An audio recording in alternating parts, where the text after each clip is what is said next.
राम राम सा। RS mains का जो है वो रिजल्ट आ चुका है। और उस रिजल्ट में जो है अधिकतर बच्चों को जो है वो असफलता जो है वो हाथ लगी है। और मुश्किल से जो है करीब 2500 के आसपास बच्चे ही जो है वो पास हो पाए हैं। लेकिन सवाल यहाँ पर ये खड़ा होता है कि जो बच्चे फेल हुए हैं उनके लिए यहाँ पर उस असफलता को स्वीकार करना क्यों ज़रूरी है। क्योंकि जब मैं यूपीएससी की मेंस के जो है शुरुआती अटेम्प्ट दे रहा था, तब शुरू के जब 2 अटेम्प्ट थे तो मुझे हमेशा ये लगता था कि जब मैं जो विफल हुआ हूँ वो दरअसल मैं अपनी वजह से नहीं हुआ हूँ, या तो किसी यूपीएससी ने जो है कुछ गड़बड़ की है, या फिर जो टीचर कॉपी चेक कर रहा था उसने मेरी कॉपी को जो ढंग से चेक नहीं किया है। ये शुरुआती दौर में मुझे लगता था। जैसे कि मैं जब फर्स्ट मेंस में फेल हुआ था तो शुरुआती 2-3 दिनों में मेरे दिमाग में ये चीज़ें चल रही थी कि मैंने सब रिवीजन किया है, मैंने सारे टेस्ट पेपर अच्छे से लिखे हैं और एक भी सवाल मैं वहां पर छोड़ के नहीं आया हूं, तो मैं विफल कैसे हो सकता हूँ। ये सब चीज़ें मेरे दिमाग में उस दौर में चल रही थी। और यही सब चीज़ें शायद दिमाग में आपके अभी के दौर में जो चल रही होगी, क्योंकि अभी मुश्किल से जो 4 से 5 दिन हुए हैं रिजल्ट आए हुए। और लेकिन बाद में जब वक्त गुजरा, थोड़ा सा 3-4 दिन गुजरे, तब मुझे धीरे धीरे ये चीज़ें समझ में आने लग गई कि दरअसल गलती यूपीएससी की तरफ से नहीं हुई थी, गलतियां दरअसल मेरी तरफ से हुई थी, जिस कारण से मुझे विफल होना पड़ा था। जब मैंने टॉपर्स की कॉपी को और ज़्यादा जो है वो समझने की कोशिश की, जब मैंने अपनी कॉपियों को वापस से देखा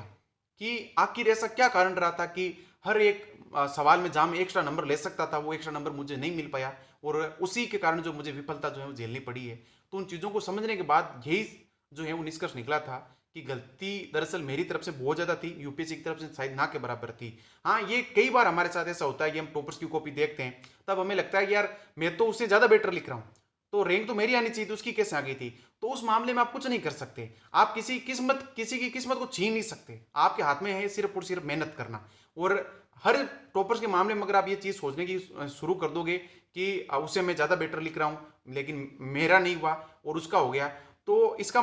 एक कारण ये भी हो सकता है कि आपकी जो परफॉर्मेंस जो घर पे रहती है और जो एग्जाम हॉल में रहती है उसमें बहुत बड़ा गैप हो। उस चीज़ को भी आप जो है समझने की कोशिश करें। तो आज हम इस वीडियो में यही जानने की कोशिश करेंगे कि असफलता को जो है स्वीकार करना आखिर क्यों जरूरी है, और असफलता अगर आप स्वीकार नहीं कर रहे हैं तो उसके क्या क्या नकारात्मक जो परिणाम हो सकते हैं उनको एक एक करके हम जो है समझेंगे। तो सबसे बड़ी जो चीज़ है वो क्या है कि अगर आप असफलता को स्वीकार कर रहे हैं तो इसके कारण क्या होगा, आप अपनी जो गलतियों को है उन गलतियों को जो है आप अच्छे से जो है वो पहचान पाएंगे। और वो गलतियां किन किन स्तर पर हो सकती है कि कंटेंट के स्तर पर गलती हो सकता है कि आपका कंटेंट जो है आरपीसी के लेवल का ना हो सकता है कि आपका जो प्रस्तुतिकरण है वो उतना अच्छा ना हो जितना कि जो बाकी बच्चों का रहा हो, और हो सकता है कि आपकी हैंडराइटिंग जो है बहुत ज़्यादा अच्छी नहीं रही हो जितनी की जो है वो होनी चाहिए। और अगर इन तीनों का कॉम्बिनेशन अच्छा नहीं है तो आप कहीं ना कहीं जो है सब्जेक्टिविटी में जो फंस जाते हैं, यानी कि टीचर पर बहुत ज़्यादा डिपेंड चीज़ें होने लगती है या फिर किस्मत पर बहुत ज़्यादा चीज़ें डिपेंड होने लगती है कि आप सफल होंगे या नहीं होंगे। लेकिन अगर तीनों का कॉम्बिनेशन आपके जो है अच्छा बैठ रहा है तो मेरे हिसाब से आपको मेंस में कोई जो है सफल होने से कोई रोक नहीं सकता। दूसरा, या फिर मैं कहूँ दूसरी चीज़ क्या है कि अगर आप अपनी असफलता को स्वीकारते हैं तो कमियों को जो है टारगेट कर जो भावी रणनीति बना पाएंगे। अगर आपने असफलता को स्वीकारा है कि मैं भाई इन इन कारणों से जो है विफल हुआ हूं, तो इसके माध्यम से आप क्या होगा कि अपनी भावी रणनीतियों को जो है पहचान पाएंगे। जैसे कि जब मैं यूपीएससी फर्स्ट मेंस में जब मैं फेल हुआ तो मुझे एक चीज़ समझ में आई थी कि मैंने सारे के सारे सवाल तो अटेम्प्ट कर दिए, लेकिन उन सबकी गुणवत्ता जो थी ना सवाल लिखने की वो सबकी एक जैसी नहीं थी। यानी 12 सवाल तो मैं एकदम हाई क्वालिटी के लिख रहा था, पूरे सब के सब पेज भर के। 2 सवाल में एवरेज लिख रहा था और बाकी जो 6 सवाल थे उनमें सिर्फ और सिर्फ जो है मैं कुछ लाइनें लिख के आ रहा था, बाकी जो इतना हाई लेवल का कंटेंट नहीं था। इस कारण से जो मुझे इन 6 और या फिर प्लस 2 सवालों 8 सवालों में बहुत ज़्यादा जो नुकसान उठाना पड़ा था। इसलिए आप इन चीज़ों को पहचानने की कोशिश कीजिए। साथ साथ मुझे ये भी लगा कि यार मेरा प्रस्तुतिकरण जो था वो बहुत ही ज़्यादा सामान्य किस्म का था, कोई इतना अच्छा नहीं था कि जो है वो अच्छे नंबर मिल पाए। ये था कारण। और फिर मुझे ये भी लगा यार थोड़ी सी अगर हैंडराइटिंग और ज़्यादा सुंदर होती तो टीचर जो है सच में जो आकर्षित हो सकता था कॉपी की तरफ और एक्स्ट्रा नंबर दे सकता था। ये मैंने अपनी जो गलतियां पहचानी थी और उन्हीं उन्हीं गलतियों को जो मैंने फिर भावी रणनीति का जो है वो आधार बनाया था। तीसरी चीज़ क्या है कि असफलता का ठीकरा दूसरों पर फोड़ने से भावी परिणाम भी जो है शायद ही बदल पाए। मैं ये मानता हूं कि आप जो असफल हुए हैं सिर्फ अपने कारण से तो नहीं हुए हैं, कुछ बाहरी लोगों का भी जो है बहुत बड़ा योगदान है। जैसे कि कोचिंगों का एक बहुत बड़ा योगदान रहता है, क्योंकि कोचिंगें दरअसल ज़्यादातर जो कोचिंगें हैं या फिर मैं कहूँ कि कुछ ऐसी कोचिंगें हैं जिन्होंने पूरे पूरे मार्केट पर जो है वो कब्जा बिठाया है, और वो जो है बच्चों को कहीं ना कहीं जो है बेवकूफ़ बना रही है। और जब वो ढंग का कंटेंट नहीं देती है तो आप कैसे उम्मीद करोगे कि जो है एक बच्चा जो है वो पास हो जाए। वो एक कारण अपने आप में रहता है कि क्यों आप जो विफल होते हैं। और जब बच्चे गांवों से आते हैं, हिंदी मीडियम के जो है स्कूलों से पढ़ के आते हैं, तो उन्हें ये नॉलेज नहीं होती है कि किस कोचिंग से पढ़ा जाए, किस टीचर को जो है फॉलो किया जाए, किसके कंटेंट को पढ़ा जाए। तो वहां पर जो है कोचिंग सच में असफलता का जो है वो कारण बन जाती है। लेकिन फिर आपको वही चीज़ सोचनी है कि कोचिंग चुनी किसने, कोचिंग आपने चुनी थी। यानी कि गलती आपकी जो है लास्ट में जाकर वापस आ जाती है कि आपने वहां पर एक गलती कर दी कि कोचिंग को आपने गलत जो है वो चुन लिया। तो इसलिए अगले अटेम्प्ट में जब आपकी बारी आई तो आपको ये सोचना है कि किस तरीके से जिस बेकार कंटेंट को चुना गया था उसको वापस जो है ठीक से जो है वो एडजस्ट किया जाए और एक ऑथेंटिक कंटेंट को जो है वो पढ़ा जाए। तो यहाँ पर वही चीज़ है कि गलती जो है कोचिंग, आपको लगेगा गलती कोचिंग की, आपको लगेगा गलती आरपीसी की, उसने ढंग से कॉपी चेक नहीं की, आपको लगेगा कि पेन की गलती है, आपको लगेगा कि टेबल कुर्सी की गलती है, मेरा पेन ढंग से नहीं चला, टेबल कुर्सी जो थी वो ढंग से नहीं मिली। होता है, मैं खुद कहता हूँ ये टेबल कुर्सी ढंग से नहीं मिलना एक बहुत बड़ी प्रॉब्लम है, मैं मानता हूँ बहुत बड़ी प्रॉब्लम है। लेकिन सवाल ये उठता है कि इस चीज़ से क्या बदलेगा? क्या आपका रिजल्ट बदल जाएगा? आने वाले दौर का रिजल्ट बदल जाएगा? नहीं बदलेगा। और आप कई बार क्या होता है कि हम असफलता के कारण को जो एक पॉइंट पे जो है लाकर जो है पूरा का पूरा जो है वही उसी को मान लेते हैं यही मेरी असफलता का कारण है। जैसे कई सारे यही सोचेंगे मेरी टेबल कुर्सी ढंग से नहीं मिली इसलिए मैं सफल हो गया, और कई सारे यही सोचेंगे आरपीसी सही नहीं थी इसलिए मैं सफल हो गया। एक पॉइंट पर जाकर आप किसी को असफलता के लिए ब्लेम मत कर देना, नहीं तो इंप्रूवमेंट मेरे हिसाब से बिल्कुल भी नहीं होगा, बिल्कुल भी नहीं होगा। आपको एक समग्र रूप में चीजों को समझने की कोशिश करनी पड़ेगी। आप सबसे पहले ये समझो कि आपसे क्या गलतियां हुई है, फिर ये समझो कि कोचिंग की तरफ से क्या गलतियां हुई है, फिर आप देखो कि आरपीसी के स्तर पर कहां कहां गलतियां हो रही है। क्यों ऐसा हो रहा है कि जो बच्चे शुरुआती रोल नंबर में वो ज्यादा पास हो रहे हैं, लास्ट के कम हो रहे हैं। फिर आपको ये भी समझना है कि सब्जेक्टिविटी आरपीसी में कितनी है, कि क्या यानी कि टीचर का लेवल भी तो अलग अलग होता है, कोई बहुत ज्यादा टफ मार्किंग करता है, कोई धीमी करता है, तो यानी कि जो सिंपल करता है। तो इस कारण से किस्मत जो है वहां पर जो है मैटर करने लगती है। और पेन वगैरह का भी आप सोचो कि क्या सच में आपका पेन ऐसा था कि वो किसी भी टेबल कुर्सी पर जो है ढंग से चल पाए, उन सब चीजों के बारे में आपको जो है वो सोचना है। इसके बाद में क्या है चौथी चीज, कि किस्मत ही खराब है कि जगह मेहनत में ही सब कुछ है सिद्धांत पर चल पाना। अगर आप अपनी असफलता को स्वीकारते हैं तो इसके कारण आप जो ये जो देते हैं आपके जो बात कहते हैं कि किस्मत ही मेरी खराब इसलिए मेरा नहीं हुआ, उस चीज को आप कहीं ना कहीं छोड़ पाओगे और इस चीज को अपना पाओगे कि मेहनत में ही जो है सब कुछ है। मैं लगातार मेंस में यूपीएससी के मेंस में फेल हुआ हूँ, लेकिन मैंने ये कभी बात नहीं की कि मेरी किस्मत खराब है, कभी भी ये मैंने बात नहीं की थी। मैं हमेशा कहता था कि मुझे मेहनत अभी बहुत ज्यादा करनी है, आप मेरे किसी भी दोस्त से पूछ सकते, हमेशा मैं ये कहता था। और जितनी बार मैं फेल हुआ हूँ उस रात को मैंने एक बार सबसे दोस्तों से बात की, अपने मम्मी पापा से बात की, और रात में मैं कुछ ना कुछ जो है पढ़ के सोया था, और अगले दिन ही उठकर जो है वापस अपनी प्लानिंग को जो है वापस बनाता था कि मुझे आगे कैसे बढ़ना है और कैसे नहीं बढ़ना है। और अगले कई यानी कि महीनों तक जो मैं टॉपर स्टॉक वगैरह सुनता था, उनकी कॉपियां देखता था, अपनी कॉपियों से मैच करता था, टॉपर्स की जो कॉपियां होती थी उनकी फोटोकॉपी जो है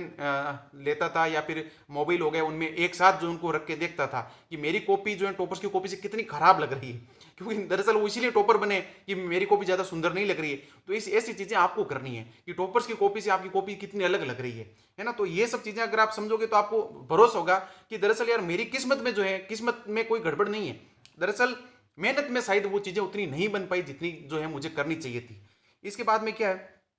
इसके बाद जब आप असफलता को स्वीकारोगे तो आरएस की जो तैयारी है छोड़ने या न छोड़ने का जो है आप निर्णय ले पाओगे। यानी कि कई सारे ऐसे स्टूडेंट होते हैं जो अपनी तरफ से हर तरह की कोशिशें कर लेते हैं, लेकिन आरएस में फिर भी जो असफलता जो है बार बार स्वीकार करनी पड़ती है, लगातार 10-10 साल तक। तो यहाँ पर यह सवाल उठता है कि क्या उन्हें आरएस की जो प्रिपरेशन है वो छोड़ देनी चाहिए। मेरे ऐसा पर्सनली मानना है कि हर एक की जो प्रतिभा है वो बहुत ज़्यादा अलग है, और हमारे इस देश का दुर्भाग्य है कि जो है वो 90% के आसपास उत्तर भारत में है, उन सारे बच्चों को जो है वो सरकारी नौकरियों की तरफ जो है वो ठूस दिया गया है। और इस कारण से वो बच्चे जो कि किसी और क्षेत्र के लिए पूरी तरीके से बने हुए थे, वो सरकारी नौकरियों की तरफ आ गए हैं कि मुझे आरएस बनना है या फिर कलेक्टर बनना, जो भी है, लेकिन उनकी प्रतिभा उस एग्जाम के अकॉर्डिंग नहीं है। इस कारण से जो है लगातार जो है वो असफलता जो है वो झेलनी पड़ती है। अगर वो इस चीज को समझते हैं कि सच में वो इस एग्जाम के लिए नहीं बने, तो मैं यही कहूंगा कि आप इस एग्जाम को छोड़ दीजिए और खुशी खुशी के साथ छोड़िए। क्योंकि एक मेरे ऐसे दोस्त हैं, और मैंने एक वीडियो में भी बात कही थी, जिनको ये बार यानी कि दो बार यूपीएससी प्रीलिम्स में जो फेल हुए थे, और उन्होंने ये बाद में कह दिया था कि राजकुमार मैं चीज़ों को नहीं हैंडल कर पा रहा हूँ, मेरे से एक तो यूपीएससी मेंस का जो ये मेंस और प्रीलिम्स का ये जो भी सिलेबस है वो कवर नहीं हो पाता ढंग से, मैं ढंग से रिवीजन नहीं कर पाता, मेरी आंसर राइटिंग जो नहीं हो पाती, और मेंटली जो है मैं इन चीज़ के लिए बिल्कुल भी प्रिपेयर्ड नहीं हूँ। तब उन्होंने कहा था कि मैं यूपीएससी की जो प्रिपरेशन जो छोड़ना चाहता हूं, तब मैंने उनका पूरा का पूरा साथ दिया था। मैंने कहा था मैं आपके पूरी तरीके से साथ हूं, आप जो डिसीजन ले रहे हैं बिल्कुल सही है, आप सच में आरपीसी यूपीएससी के लिए जो है वो नहीं बने हुए, आप किसी और जिंदगी में जो है किसी और की जो है प्रिपरेशन कीजिए, वो शायद आपके लिए जो ज़्यादा बेटर रहेगा। और उन्होंने फिर यूपीएससी की जो तैयारी थी वो छोड़ी थी, और आज भी जो है वो मुझसे कहते हैं कि आपने जो कहा था वो सही कहा था, और यूपीएससी छोड़ के जो है मैंने बहुत अच्छा किया है। नहीं, और ये सच में कभी कभी हमें कुछ चीज़ें जो है छोड़ने से जो है बहुत ज़्यादा फायदा हो जाता है, और कभी भी आपको जो है किसी चीज़ के जो है जोंक की तरह लगना नहीं है कि भाई नहीं होगा तो मैं बार बार करूंगा। कम से कम एक बार रुककर ये सोचें कि क्या आपकी प्रतिभा एक पर्टिकुलर एग्जाम के लिए बनी हुई या नहीं बनी हुई है। अधिकतर तो ऐसे कई सारे स्टूडेंट होते हैं जो किसी बड़े स्पोर्ट्स में जा सकते थे, कोई बहुत बड़े जो मैकेनिक बन सकते थे, बड़े डॉक्टर बन सकते थे, इंजीनियर बन सकते थे, लेकिन क्योंकि समाज में उतने अवसर ही जो है प्रदान नहीं किए जा रहे हैं, इस कारण से जो है यहाँ पर सरकारी नौकरियों की तरफ जो है वो धक्के खाने पड़ते हैं। और इसमें मैं खुद मानता हूँ कि शायद आप हमारी या फिर आपकी जो इतनी बड़ी गलती नहीं है जितनी हमारी समाज की, हमारी सरकारों की गलती है। तो ये पॉइंट आपको पहचाना है कि आपको जो प्रिपरेशन है वो आगे जारी रखनी चाहिए या फिर जो है प्रिपरेशन को जो है वो छोड़ना चाहिए। ये तभी आप चीज़ को पहचान पाओगे जब आप अपनी गलतियों को जो है स्वीकारने की जो है शुरुआत करोगे। उसके बाद में क्या है कि अगले प्री एग्जाम तक इतनी मेहनत करना कि आरएस मेंस में कोई कमी ना रहे। एक बात तो आप ध्यान रखें कि आप सबका जो है आरएस प्रीलिम्स तो जो है निकला ही निकला था, और अगर बहुत अच्छे स्कोर से निकला तो इसका मतलब है कि हो सकता है कि अगली बार आप मेहनत करोगे तो प्रीलिम्स तो आपका निकल ही जाएगा, है ना। पूरा भरोसा नहीं, लेकिन अगर आप मेहनत करोगे तो निकल जाएगा प्रीलिम्स तो, क्योंकि सिर्फ एक सिंगल एग्जाम होता है। यूपीसी की जैसा तो है नहीं कि बहुत ज्यादा टफ एग्जाम हो, सिंगल पेपर होता है, तो आप नॉर्मल मेहनत करके भी बहुत अच्छे अंक के साथ जो निकाल सकते हैं। तो कमी कहाँ है? कमी रही है मेंस में कि इतनी कम कट ऑफ रही, लेकिन उतने कट ऑफ के जो है वो नंबर वहां पर जो है नहीं प्राप्त कर पाए। तो यहाँ पर अब ये चीज आपको आज से सोचने की जरूरत है कि आरएस मेंस में आप इतनी मेहनत करो, इतनी मेहनत करो कि आने वाले दौर में जब आरएस मेंस का जब पेपर हो तो आप कोई भी जो है आपका सवाल ना छूटे, कोई भी जो है आपके सवाल में का जो कंटेंट है वो खराब ना हो, किसी भी सवाल में ये ना लगे कि आपका रिवीजन कम था, और किसी भी सवाल में ये ना लगे कि आपका जो वैल्यू एडिशन पार्ट है वो कमजोर है। अगर ये टारगेट अगर आप आज से लेकर चलते हैं तो मेरे हिसाब से जब अगला मेंस आएगा और उसका जब रिजल्ट आएगा तो शायद आपके चेहरे पर खुशी होगी, कोई भी जो है वो मैं कहूँ कि गम नहीं होगा। तो यहाँ पर आपको क्या सोचने भी आंसर राइटिंग पर आप जो है काम करोगे, क्योंकि आरएस में वैसे भी आंसर राइटिंग पर बहुत बहुत कम फोकस किया जाता है। कोचिंग वाले तो बिल्कुल भी नहीं करते, बस उनको तो प्रीलिम्स के कोर्स बेचने और इंटरव्यू के टाइम जो पोस्टर छापना, ये उनके जो काम धंधे हैं। और अब जो है जब रिजल्ट आया है आरएस मेंस का तो बच्चों को बेवकूफ उल्टा बनाना है और उन्हीं को दोष देना है सारा का सारा कि तुम पढ़ते नहीं हो, तुम रील्स देखते हो, ये सारे के सारे जो है वो ब्लेम जो है वो लगाए जाएंगे पूरे के पूरे। जबकि वो खुद टीचर हैं, जो जितने फेमस होते हैं वो खुद रील्स के थ्रू खुद को ही फेमस कर रहे हैं। रील्स वो खुद बनाते हैं और फिर बच्चों को वापस जो है बेवकूफ बनाते हैं कि आपका ही सारा का सारा दोष है। कभी जो मैं उन खुद कोचिंग माफियाओं को भी कहूंगा कि कुछ गलतियां अपनी भी पहचान लो। आरपीएससी उस लेवल पर चली गई है जहां पर ये जो कोचिंग माफिया वो है ही नहीं, दरअसल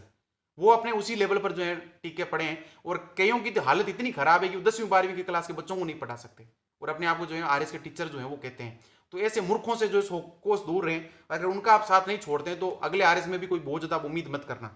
और इसके साथ आपको क्या करना भी रिवीजन वगैरह बहुत ज्यादा मजबूत करो कि अगली बार जो है आपको वैसी परेशानियां ना झेलनी पड़े, क्योंकि इस बार मुश्किल से 4 महीने जो है वो आपके आरएस मेंस के टाइम जो मिले थे 4.5 महीने थे, लेकिन ये बिल्कुल भी कम नहीं है। आरएस में कहते हैं कि बहुत ज्यादा कम है, जबकि यूपीएससी में मुश्किल से 90 दिन मिलते हैं आरएस मेंस के टाइम, और यहाँ पर 4.5 महीने बहुत ज्यादा है। लेकिन बच्चे फिर भी उस टाइम को जो स्वीकारते नहीं, कहते हैं कि एग्जाम को जो पोस्टपोन करो आप, जबकि हकीकत ये कि 4.5 महीने सबसे बेस्ट टाइम था। इसलिए अगली बार आपको ये सोचना है कि अगली बार भी शायद एग्जाम पोस्टपोन ना हो, इसलिए जब अगले 4.5 महीने हो तो उसमें आपको सिर्फ और सिर्फ जो है रिवीजन करना हो, ज्यादा से ज्यादा आंसर राइटिंग करनी हो ज्यादा से ज्यादा, और वो तभी चीजें हो पाएगी जब इस टाइम पर आप सारे के सारे ऑथेंटिक नोट्स प्रिपेयर करोगे, अच्छे से आंसर राइटिंग अभी से इनिशियली जो है शुरू कर दोगे, अपनी गलतियों को पहचान लोगे, साथ साथ में ये भी पहचान लोगे कि एग्जाम कितना भी पेपर टफ आ जाए, मुझे उस पेपर में जो है जो एवरेज होता है उस एवरेज से कई गुना आगे जाकर जो है परफॉर्म करना है, तभी जो है आपकी सफलता जो है सुनिश्चित हो सकती है। और ये सब मैं बातें आपसे तभी कह पा रहा हूं जब मुझे लगातार जो है मेंस के एग्जाम में जो है वो असफलताएं जो है झेलनी पड़ी है, और असफलताएं जब झेलनी पड़ी है तो मैं कम से कम जो है वो आपको एक राह दिखा सकता हूं कि हाँ असफल होने पर जो है वो हमारी क्या फीलिंग होती है और हम कहाँ कहाँ पर जो है गलती करके बैठ जाते हैं, और कब और किस कारण से जो है जब हम दूसरों को दोष बहुत ज्यादा देने लगते हैं तो कहीं ना कहीं जो हम अपने पैरों पर जो कुल्हाड़ियां मारना जो है शुरू कर देते हैं। मैं मान लेता हूं कि सबकी दूसरों की गलती रही होगी और सच में होगी दूसरों की गलती, लेकिन उस गलती से आपको कुछ फायदा नहीं होने वाला। आप अपने अंदर जो है वो झांकें कि आप में क्या कमजोरी रही है, और उस कमजोरी को जो है अगले एग्जाम आने तक जो है पूरी तरीके से आपको खत्म कर देना है, और इतनी मेहनत करनी है और अपने लेवल को इतना ऊपर उठाना है कि आप अगली बार जो आरपीसी के लेवल से ऊपर रहें और कैसा भी पेपर आए उसमें शानदार जो तरीके से जो परफॉर्म करके आए। अगले किसी एक वीडियो में मैं ये समझाने की कोशिश करूंगा कि आपके असफल होने के क्या क्या कारण जो है वो रह सकते हैं। बाकी आज के लिए मेरी तरफ से राम राम सा।